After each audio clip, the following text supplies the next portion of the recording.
Tonight I'll be reviewing Home Alone 5. We left Kevin home alone, and he's only 23! Ah!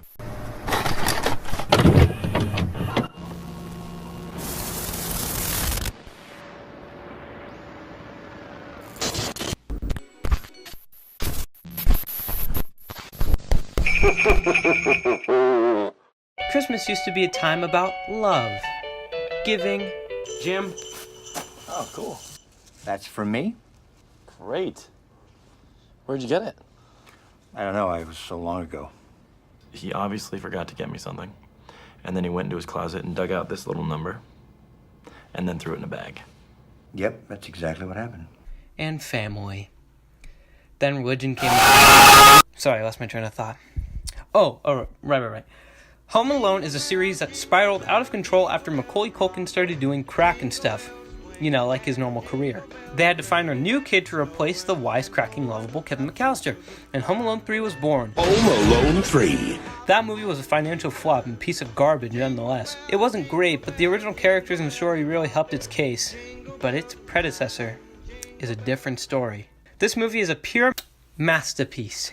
A film that looks like it belongs in the $1 bin at a Pawn One store is an obvious genius artistic choice. Now you may be wondering, why is there a fourth Home Alone? Seeing that the last one was seen as a failure, they thought it would be nice to keep it in the family, and by family, I mean recast the entire family, and also put it on ABC. No original actresses or actors for mom, dad, no everyone. New cast, completely new cast. No character except for the dad looked remotely similar. The girlfriend to Kevin's dad looks like the wife in the last movie. It all looks like one of them went back in time and changed everyone's look and age. Buzz is like 12 and his sister is like 11, and Kevin looks like he is 7 or 8. Everything looks out of place, the house barely looks the same from the first 2 films, and they probably knew that because they spent less time in the house than my dad was at home before he went to the grocery store. I don't really want to get into that anymore, so let's get into this masterpiece that is titled Home Alone 4. That doesn't sound like the Home Alone theme at all. The film starts out beautifully with a still image of McAllister's home from one of the original 2 films.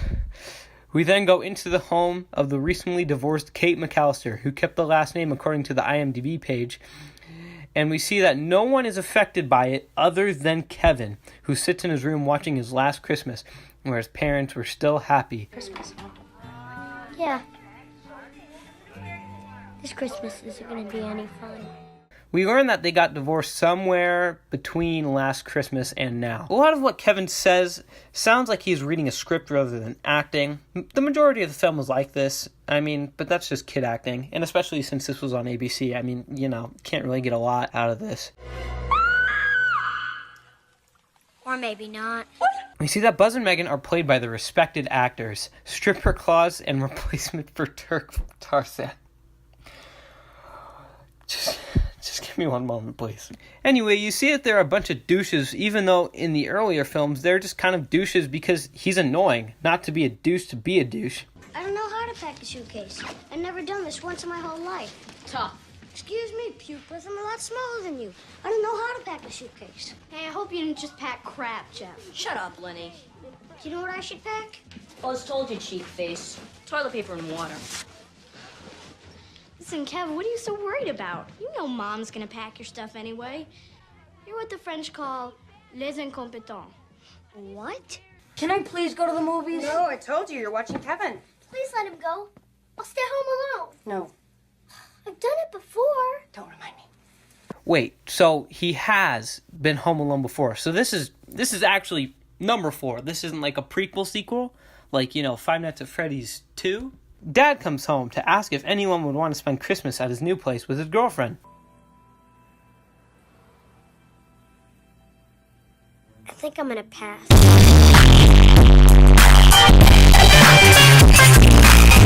Of course, no one wants to go, so Peter goes home to make sweet love to his sweet girlfriend, Natalie. I'm gonna make love to you, woman. Gonna lay you down by the fire. Gonna get those juices flowing. Yeah. We're making love, baby, love, baby, love, love, love, love, love, baby. Yeah! Huh? But the big bad Harry, I mean Marv. And when did Marv have an Italian mob boss accent? Plans? Look where Harry's plans kept landing me, huh? In jail. Well, not this time. Because this time, I'm the boss. Like a boss. Is accompanied by his new girlfriend, Vera, who plan on kidnapping the royal prince for ransom. Kevin is pushed too far. He is forced to make a decision. Take the red pill or the blue pill. Stay at his home or transport himself all the way to his stepdad's house, where he may never come home and realize the true meaning of Christmas. The choice is yours. He somehow has enough change to get a cab and make it to his dad's house. This where you want to go? Yeah, this is the place. Thank you very much. Keep change. It's all change. He arrives at the house and is met with Prescott, the butler who is crabbier than my stepmom's crabs. And we meet Molly, a sweet old lady who seems a little too sweet. Technically, this movie is the first to start the Amazon Echo, even though it does not talk back. Fire out. Kevin's dad and future stepmommy have to go out, so Kevin is left home alone with two other helpers and finds himself in the control room. And Prescott finds him and lets him know what he might do to him. And strictly off limits, understood? Any more questions? Good.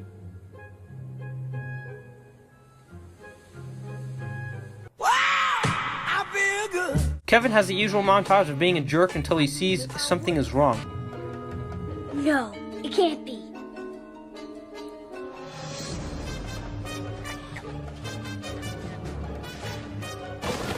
It is! It's Marv! Kevin stops him with his usual intelligence that he got from watching Rick and Morty and chased them off. But when stepmommy and dad come home and don't believe him, he gets in big trouble and is suspected of trying to sabotage their engagement, even though he has no idea about it. And it's not like he has not done this before. It's consistently brought up all the time. Kevin tries to find proof to help his case, but the footage was deleted. Molly comes to save Kevin from the danger that is Prescott. Another montage of the family having fun happens where they all do things Kevin's family used to do, but then they wake up and find what they all did was for nothing because Peter's girlfriend is just fixed everything. What did you do to our tree? Oh, that's my fault.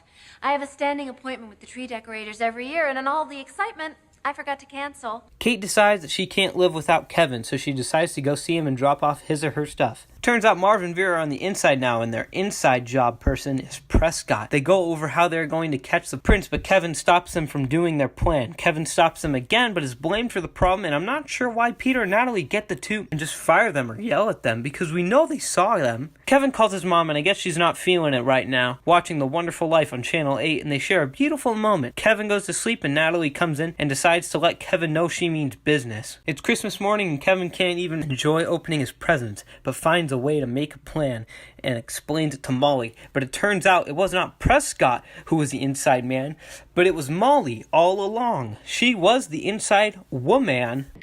Prescott is not their accomplice.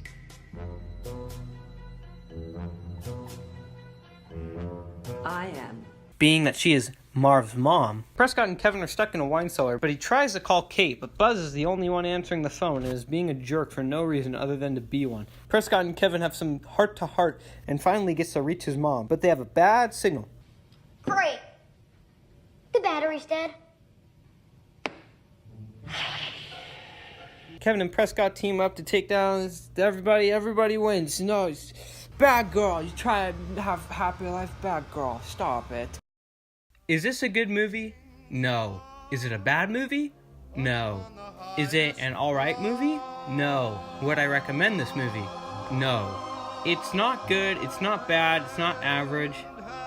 Nothing to be proud of. It's an ABC movie. What do you want me to say? There's nothing really more to even say about this. I want to wish you all a Merry Quithmith and a Happy New Year. And enjoy your time. Bye-bye now.